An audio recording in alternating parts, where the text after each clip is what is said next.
શ્રી કૃષ્ણનો ક્રોધ ઉપર વિજય. શ્રી કૃષ્ણ એવા અનેક વિશિષ્ટ લક્ષણો ધરાવતા હતા જેમનાથી તેઓ સામાન્ય માણસ કરતાં જુદા તરી આવતા, અને એટલે જ તેઓ ભગવાનના અવતાર ગણાય છે. આપણે સૌ જાણીએ છીએ કે આપણે અત્યંત વિષમ પરિસ્થિતિમાં ગુસ્સા પર કાબૂ નથી કરી શકતા. સંતો માટે પણ આ ઘણું વિકટ છે. ભગવાન શ્રી કૃષ્ણએ ક્રોધ ઉપર વિજય મેળવી લીધો હતો. એક દિવસ દુર્વાસા મુનિ શ્રી કૃષ્ણના મહેલમાં આવ્યા. દુર્વાસા એમના તીવ્ર ક્રોધ માટે જાણીતા હતા. તેઓ એમની અપેક્ષાઓ પૂરી ન કરી શકે તેને શ્રાપ આપી દેતા. શ્રી કૃષ્ણ અને તેમની પત્ની રૂકમણીએ એમને પ્રસન્ન કરવા બનતું બધું જ કર્યું.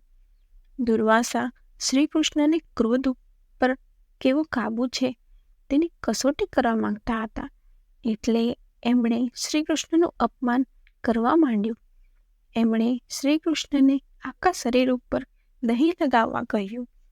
મહાભારત યુગના એક શક્તિશાળી નેતા સાથે આવું કરવાની કોઈ હિંમત કરી શકે? પરંતુ શ્રી કૃષ્ણ શાંત રહ્યા અને એમના આખા શરીર ઉપર દહીં લગાવ્યું. હવે દુર્વાસાએ શ્રી કૃષ્ણને કહ્યું કે મને રથમાં બેસાડો અને રૂકમણી પાસે રથ ખેંચાવો.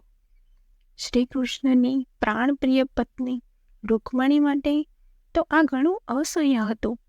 છતાં શ્રી કૃષ્ણએ રૂકમણી પાસે અશ્વની માફક રથ ખેંચાવ્યો. દુર્વાસાએ જોયું કે તેઓ હજી સુધી શ્રી કૃષ્ણને ઉશ્કેરી શક્યા નથી, એટલે એમણે રૂકમણીને ચાબુક ફટકારવા માંડી. આ તો ઘણું ઘાતકી હતું, છતાં શ્રી કૃષ્ણ એક શબ્દ ન બોલ્યા. નાજુક રૂકમણીથી આ સહન ન થતાં તે દુર્વાસાના રથ સાથે જમીન પર ફસડાઈ પડ્યા. દુર્વાસા એકદમ ગુસ્સે થઈને ચાલવા માંડ્યા. શ્રી કૃષ્ણ એમના તરફ દોડી ગયા અને એમના પગમાં પડી ગયા. શ્રી કૃષ્ણએ મુનિને આજીજી કરી કે અમે તમારી બરાબર સેવા નથી કરી શક્યા, તો અમને માફ કરી દો. આ જોઈને દુર્વાસાને ખાતરી થઈ ગઈ કે શ્રી કૃષ્ણએ ખરેખર ક્રોધ ઉપર સંપૂર્ણ કાબુ મેળવી લીધો છે.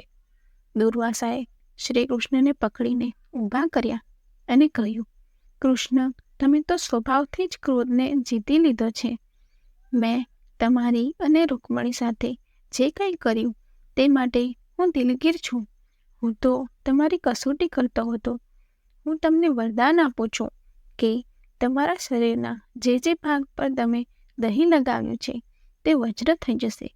કોઈ પણ શસ્ત્ર એને ઈજા નહીં કરી શકે. શ્રી કૃષ્ણએ આખા શરીર પર દહીં લગાવ્યું હતું, એટલે એમનું આખું શરીર વજ્ર થઈ ગયું. માત્ર પગની પાની જ દહીં નહોતું લગાવ્યું, એટલે ફક્ત પાની જ વજ્ર જેવી ન બની. શ્રી કૃષ્ણના અંતકાળે પેલા પારધીએ એમની પર તીર છોડ્યું, ત્યારે એ તીર એમના અંગૂઠાને વીંધીને છાતીમાં ગયો. ત્યારબાદ શ્રી કૃષ્ણના શરીરે પૃથ્વી પરથી વિદાય લીધી.